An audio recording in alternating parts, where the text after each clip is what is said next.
The demons in the Conjuring universe suck. They are just, it's awful at their job. In 8 movies, they managed to kill one important character. I mean, there's more death in the first 5 minutes of Finding Nemo. So this got me thinking, maybe I'm looking at it the wrong way. Maybe their goal is not to kill anybody at all. Maybe the demons were sent here just to be like, really, really annoying. Because I've seen all the movies, and at this point, that's kind of the only thing that makes sense. So let's take a step back and start with a really simple question.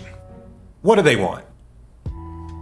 Now, I'm not going to do any external research. I'm just going to assume these movies are very consistent and clear with their rules, so let's start with The Conjuring. Right off the bat, this movie doesn't know who the villain is. In the very first scene, we're told exactly what a demon is. It's something that's never walked the earth in human form. It's something demonic. That's pretty clear. Never human, never physical. And then the rest of the movie is about stopping the real woman who used to live in the house. Whoops. He was married to a woman named Bathsheba. She ran out to that tree, cursed anyone who tried to take her land, and hung herself. I mean, she literally says, "I cursed this land," which makes it sound like maybe she summoned a demon or something, but then why is she the one we see walking around haunting? We see other ghosts walking around too, but she's the clear problem child of the group. And even if this is like the demon wearing her skin and role-playing as her, it's super committed to the character because it only responds to her name. Bathsheba! The exorcism at the end doesn't get rid of a demon. They get rid of Bathsheba directly. Also, this is a side note, but like they make a point to say that even though the land has been divided up over the years, the demon still haunts the original acreage. So there's an understanding of property law going on here. I guess I'm just a little confused about the power dynamics because it sounds like the demon is bound to the woman's will and not the other way around, even though demons are magical or whatever. It just sounds like the demon is stuck in Rhode Island forever in exchange for one baby from the 1800s. That's a bad deal. Anyway, this one didn't give us any answers, so let's move on to the next movie in. The best thing about this movie is that the main actress's name is Annabelle, and everything else goes down from there. The Annabelle doll doesn't start haunted, it gets possessed when this like wannabe Manson family breaks in, but then the cops shoot them and they bleed into the eye of the doll. You can't convince me that was planned. That is a fortunate coincidence at best. We get told that what demons want more than anything is a soul, and specifically a willing one. Demons can't just take souls, Mia. Soul needs to be offered to the demon before he can take it. Which makes sense in this movie because the demon pesters Mia to the point where she wants to die. But hey, remember that other movie where the mother was possessed and trying to stab her daughter? Which one of them was the willing participant in that interaction? Annabelle ends when this woman sacrifices herself, which should solve the problem, right? Except the doll is clearly still haunted, so what was the point of any of that? Also, it's worth noting that the character that dies is an old widow that has no family and no ties to the plot because, God forbid, a main character die. And I intentionally said God forbid, and that's called foreshadowing because I'm going to talk about that later, and you gotta keep watching now. Anyway, Annabelle establishes that demons want a willing soul, and nowhere does that rule get broken harder than in The Conjuring. In The Conjuring, the demon came from a curse. In Annabelle, it came from a ritual. In The Conjuring 2, a little girl uses a homemade Ouija board one time. That doesn't look right. That's it? That's all it takes? She makes this Ouija board out of cardboard and markers, asks if her dad's coming back, gets no answer, and now her family is cursed forever? I'm just saying, it sounds like Bathsheba was trying a little too hard if this little girl got the same result by accident. These demons do not take a lot of persuasion. They do not need to be asked twice. They don't even need to be asked once. Also, I pointed out that in The Conjuring, the demon was taking the forms of other people, but at least they were related to the demon's history. In this one, the demon spends most of the time pretending to be this dude, Bill Wilkins, who is just some guy. How did Bill get roped into this? My man's just trying to be dead. So Janet gets fully possessed and attempts to throw herself out the window, but I thought the demon wanted a willing soul. Are we just supposed to assume that using the Waluigi board once gives it carte blanche access to her entire body? What, did this demon go to the Louis C.K. School of Consent? It's a very liberal interpretation of the word willing, especially for a demon that has been shown to understand 19th century property law. And if The Conjuring 2 is the nail in the coffin, the hammer that drives it home is Annabelle creation. Okay, I thought I was going to get cut off. And if you stretch the word willing as far as it could possibly go, I guess maybe you could argue that possessing someone and causing them to kill themselves or another person technically counts. And then Annabelle creation comes along and shatters the whole thing by just having the demon directly kill people. No coercion, no possession, just straight up kills this dude and his wife. So could it just do that the whole time? Why bother possessing anyone when this is clearly the more efficient option? The demon in the first movie wasted so much time chasing people around the house, while this one's just out here casting unforgivable curses. Also, the mere existence of this movie means none of this stuff mattered. So to recap this section, we've learned nothing. And after combing through all this and still not knowing the who, what, why, or where, it's time to look at the most inconsistent part of all, the how. How do they do it? And to be clear, I'm not asking like, how do they have magic powers? I'm asking, since they have magic powers, how do they fail at everything? I wish we knew what the goal was, because that might make it easier to understand their methods, but instead we're just gonna have to do a dissection on the lesson on the progression of possession. Which brings us to the 3 stages of demonic activity. The Warrens give us 3 clear stages. We have infestation, this is like the general spooky stuff. We have oppression, which is where they wear down the person to make them vulnerable. And then we have possession, which is never clearly explained, but we can assume it means like the general takeover of the mind and body, ideally with consent. But from what I can tell, I mean, the demons just love the first stage. If infestation is about all the little spooky things, they are great at it. But it also kind of makes them less like cosmic horrors and more like Scooby-Doo villains. At one point, Ed says something about how by acknowledging the demon, you give it permission to attach itself to you. It was a big mistake acknowledging this, though. So are these just like evil toddlers that you're supposed to ignore until they tucker themselves out?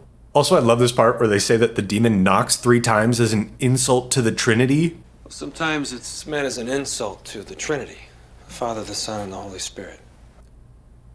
What does that mean? Like, haha, there are 3 of you and I hit a thing 3 times, so got him, dude. The point is, the demons are really good at infestation, but they're demons, right? I thought they were like manifestations of evil. Sometimes when you get haunted, it's like stepping on gum. So we're left with this question of like, are they actually powerful or are they just pests? And I think the problem you can see in the movie is not a lack of power, it's that they have a ton of power and they manage to do nothing with it.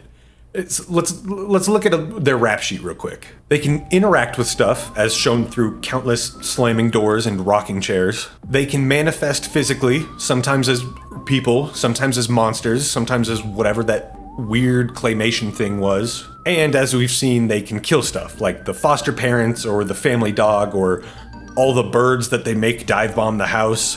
Oh, and of course then there's my personal favorite, firing a shotgun. A ghost with a gun is unhinged. In theory, it's unbeatable, but alas, despite their entire arsenal from minor inconvenience to firing a shotgun, they still managed to do nothing of value for 8 movies. And this is where the wheels start to fall off, because once you realize that all of that power does nothing for them, any success on their end starts to look a lot less like a deliberate action and a lot more like a happy accident. Take The Conjuring 2, for example. A major plot point is when they set up the camera and see that Janet is the one destroying the kitchen instead of a demon like they assume, and then the Warrens see this and they're like, okay, it's a hoax, and then they leave.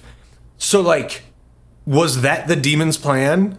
Get the girl to wreck the kitchen on camera just so that the exorcist would leave so you could go back to breaking stuff like normal? No, that's not a plan. That obviously was not the plan. The demon was just wrecking the kitchen because it's a jerk, like usual, and then it got caught and tried to play the whole thing off. After all, this is the same demon that, when it couldn't get a woman's soul, just started blasting.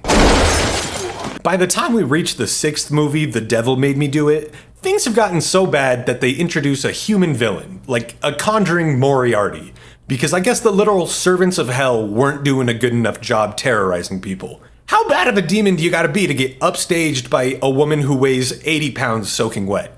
And by the way, this is one of the people they kill, and she's on their side.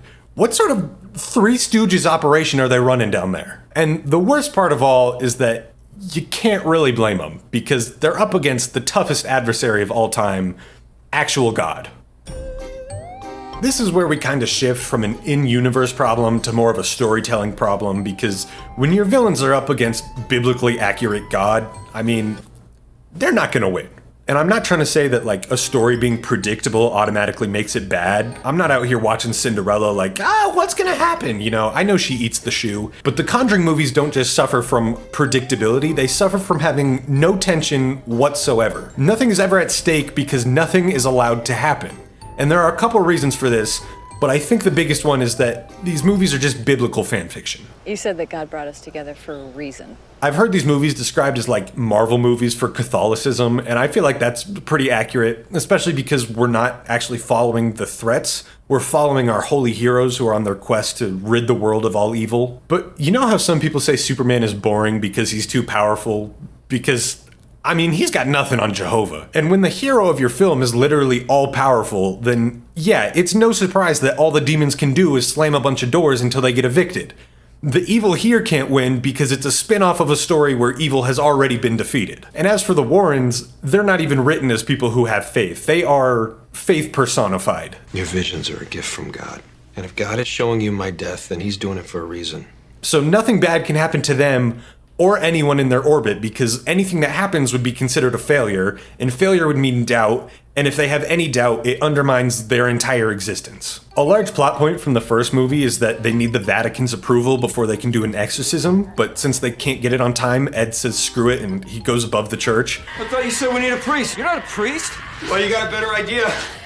He can do it. This man's faith is so strong, he basically recreates the Protestant Reformation in a basement in New England. And if he thinks that's cool, he's gonna love the other 94 theses. The point is that all of these movies, with maybe one or two exceptions, end with the same message of good overcoming evil. And if you have an agenda from the beginning that God always wins, yeah, the demons never stood a chance. But what about those one or two exceptions, right? I brought those up, why can't they win there? Well, because if there's anything less flexible than God, it's a movie studio. Annabelle Creation is the fourth film in the franchise, so by the time I watched it, I was pretty used to nothing ever happening. But then, something happened. The main character, Janice, is this 10-year-old little orphan girl with polio. In other words, she's safe. If they haven't killed anyone yet, they're not going to start with little Janice. Or so I thought. So we get to this part in the movie where the demon is bearing down on Janice as she struggles to get down the stairs, and then the chair she's in reverses directions and starts taking her back up towards the demon.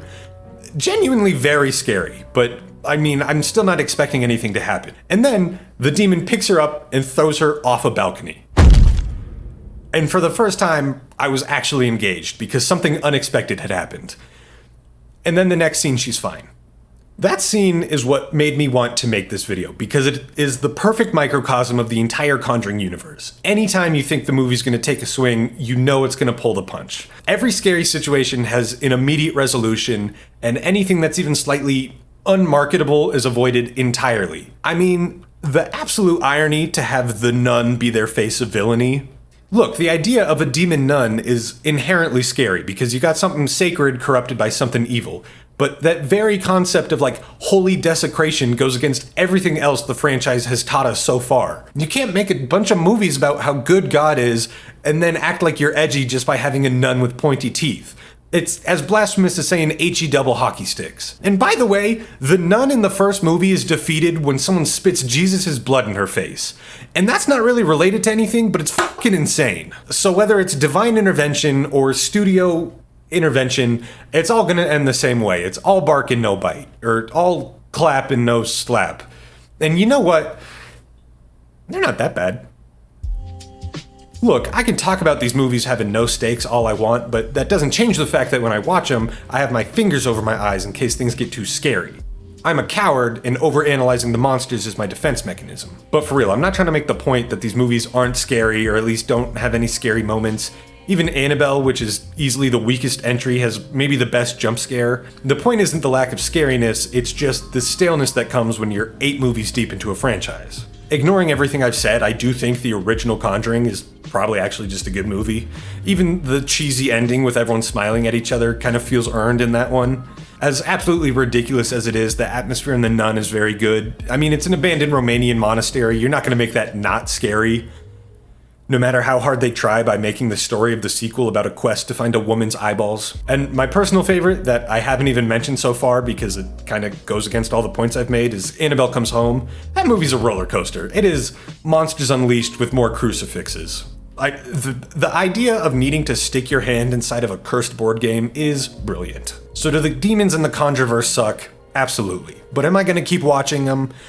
Probably, as long as it's on HBO and I'm not doing anything else right now. And truly, with the amount of awful franchises in the world, at least The Conjuring has never claimed to be anything more than it is.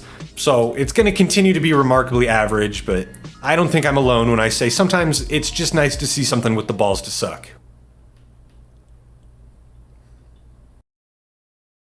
And one of them looked into the parlor and made eye contact with my mother and then nudged the man beside him and pointed her out, and she was the ghost. Wow. That's when she understood that we were living in a portal cleverly disguised as a farmhouse